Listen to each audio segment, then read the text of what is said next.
бақытпен жарысқан мекенге ғашықтар табысқан,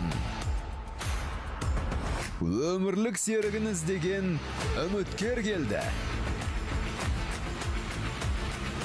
Қызық таңдау кімге түсті? Сәлден кейін қосылайық жобасында.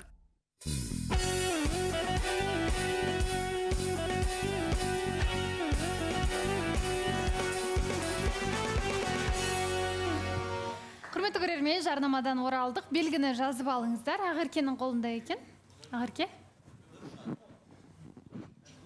Жалған сөз. Ештеңе айтпайсыз. Жақсы, ал тыңдаймыз өздеріңізді, Абылай. Қош келдің тағы да. Енді туған күннен бастайыншы. Сол күн біз соңғы рет көріскен болатынбыз өйткені.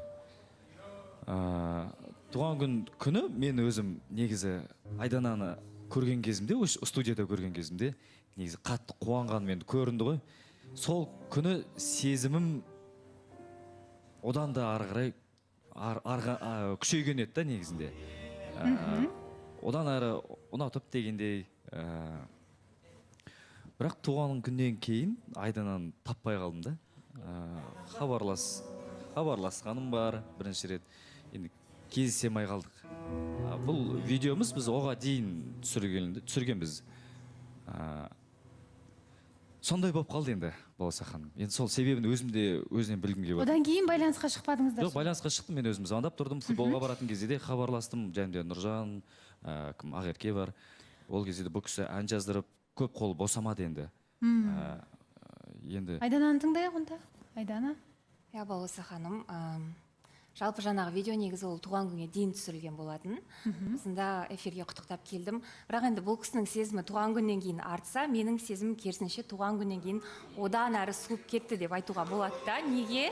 Өйткені енді оған дейін де менің көңіліме тиетін сәттер өте көп болды да, ұнамайтын қылықтары деген сияқты. Бірақ енді сонда да бір адамгершілік танытып, өмірінде енді жылына бір келетін туған күні ғой деп кеп құттықтағаным бар. Бірақ одан кейін маған хабарласты, кел деген сияқты қайта-қайта жазып, сториске де салып. Бірақ енді мен мүлдем шынымды айтайын көргім келген жоқ, сол себепті барған жоқпын. Бірақ енді негізі былай баруға болады, адам егер саған маңызды болса, сен үшін ол адамға уақыт тауып баруға болатын еді. Бірақ мен мүлдем шыны керек барғым келген жоқ. Сол ғой, Балауса ханым. Неге барғыңыз? Мен де соны сездім да. Иә. Бүйтіп қайта-қайта мазасын алған жоқ. Бір рет хабарласып отырдым. Даже бізде мынандай болып қалды, мен қай кезден бастап түсіндім. Бізде бірінші мен бұл кісіні алып кетуге келдім. Сол кезде жолдың мен мына бетінде тұрғам, сол тұру керек жерімде тұрғам. Меганың алдында тұра алмайсыз бір жерде, орын да жоқ. Сол жерде түсінген артыма сигнал бергеннен кейін мәшінелер, мен айдап кетіп қалдым да, айналып келем дедім. Айналып келсем, ол кісі енді арғы бетте, здания жақ бетінде, мен мына бетінде. Сол кезде қатты ренжігені бар енді. Сен мына жерден кетіп қалдың, неге сен мына жаққа келмейсің деп. Мен айттым, мен қиын емес қой, былай қарай өте салшы дедім. Соны кезде кішкене бір өзі де дөрекі сөйлеп қойғаны бар. Мен де кішкене ренжіп қалғандай болды сол кезде. Бұл енді содан басталып кетті негізі. Солай ма? Балауса ханым, жалпы мынандай нәрсе ғой, бір жай ғана екеуміз негізі сөйлесе алмаймыз. Біз адам ретінде тіл табыса алмаймыз мүлдем. Мен мысалы қалай түсінем, келіп тұрмын десе келді деген сияқты мен солай түсінемін да, бұл кісі білмеймін, бір өзінің әлемі басқа ма, тұр деген жерде тұрдым дейді, бірақ ол мүлдем басқа жақта тұрады. Сондай бір мелочқа бола менің жүйкемді кәдімгідей тоздырып жіберді, қасында жүрген кезде, шын айтам. Ол мелочь ол, Айдана. Бірақ сол мелочтың бәрі былай жиналып, білмеймін андай. Адамны просто былай қойшы деп жарайды, қоя салуға да болады бұл нәрсені, әлі еш нәрсе басталған жоқ. Бірақ бұл жерде мелочь, өзің айтып тұрсың, өз сөзің аузында. Мен жолдың мына бетіне 10 метр ма, сондай жолдың мына бетіне былай қарай өте салу, соған жындан, мен ана жерде тұра алмаймын. Сол жердің өзінде артына машиналар сигнал беріп тұр негізі. Пешеходтан бұл кісі өтті, пешеходқа тұра алмаймын мен о жерде. Одан бері тұрмын да, бір 20 метрдей жерде. Сол жерде ол кісі пешеходта тұрып алған бейтіп, мен бармаймын дейді. Мен мына жерде тұрмын, ол ана жерде тұр. Мен келе салшы деп тұрмын. Жаланып тұрмын бұл айтқан кезде. Ана жерге баруға болмайды. енді машиналар көп тұра алмайсыз да. Иә, жол Иә, ережесі жол бойынша сіз ережесіне- артқа жүре алмадыңыз, Иә, иә, иә. сол кезде. Сол кезде жоқ, сен кел дейді. Бірақ Айдана, сіз нақты сол нәрсені айтып отырсыз ба? Енді кейде көлік қоюға болмайтын жерлер болады. Бірақ әлде сіздің меңзеп отырғаныңыз жарайды, Балауса ханым, иә, мен кінәлі бола салайын ол ситуацияда, мен кінәлімін. Жоқ, Айдана, мен кінәлі деп жатқан жоқ. Былай ұсақтап, мына жерде мынандай деп қазір оны доказывать етіп отырғым келмейді да. Сіздікі дұрыс деп айта салайыншы, солай жеңілген. Ой, солай құтыла салған дұрыс та бұндай адамдардан деп ойлаймын. Бұл бір, Балауса ханым, иә, мен үшін толық қалған сияқты. мен таң қалып отырмын. Неге? Себебі өткен жолы барлығы жақсы сияқты еді. Қазір қарасам, енді бұндай адам деп айтып жатсыз. Бір шынымен де жүйкеңізге тиетін. Балауса ханым, мен шыдаған адам менде ақ болсын деп айтайыншы. Мен өте шыдамды адаммын негізі да. Менің жүйкемді кәдімгі мені ашуландыру негізі екінің бірінің қолынан келе бермейді. Мен анау мынау нәрсеге ашуланбаймын. Сіз сөйлемей тұрыңызшы, айта алайын. Жалпы былай да, бірінші сөйлескеннен бастап деп айтайыншы, мен бұл кісімен мүлдем әңгімем жараспайтын негізі. Сол кезден бастап ақ түсініп келе жатырмын. Енді басында келген кезде сырттай қарап ойлайсың ғой, жаңағы жасы да барлығы қалыптасқан, өзіне не керегін білетін, мінезі де кәдімгі салмақты деген сияқты оймен келесің да, бірақ адамды жақын тани келе, осы 2 аптаның жаңағы 2 апта бойы мен түсіндім да, мүлдем мен бұл кісімен тіпті 2 ауыз сөзге келе алмайтынымды түсіндім да, мүлдем сөйлесе алмайтын екенмін. Оған енді себеп те өте көп.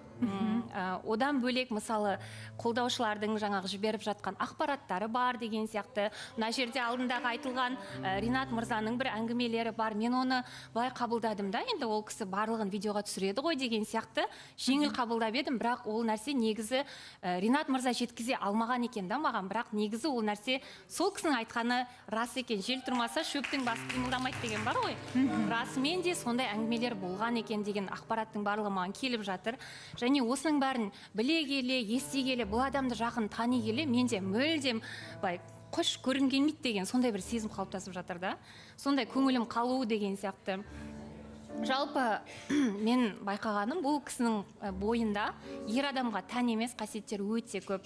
Мақтаншақтығы болсын, бір жаңағындай мелочтарға бола, жаңағы жүйкеңді тоздырып жіберетін қасиеттер болсын, барлығы тура, білмеймін, адамның шыдамайсың да, оны түсіндіре де алмайсың былай. Мен Айдана, сізді мынадай күйде бірінші рет көріп тұрмын. Мен Айдана өте шыдамды, соңына дейін шыдайды. Осы жерде нақтылап сұрап кетсеңіз бола ма? Не жүйкем тоз дейді? Не деп жүйке тозған? Мысалы, қандай ситуациялар болды? Сіз айтып көріңізші тағы да.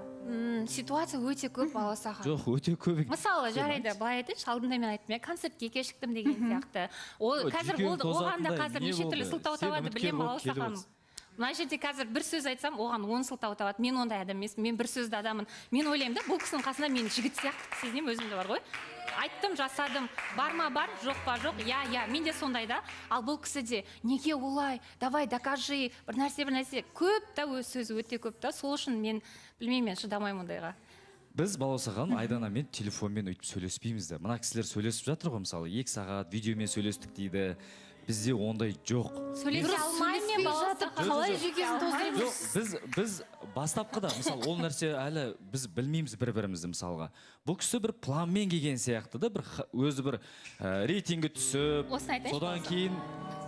Жоқ, Балауса ханым, мен айта салайын енді, рұқсат па? Өтініш. Айта салайын. Айтыңыз. Өзінің осы енді алдыңғы 6 маусымнан кейін бұл кісі енді келіп отыр ғой, үміткері болып. Енді халықтың бәрі маған да жазып жатыр. Халық маған да жазып жатыр.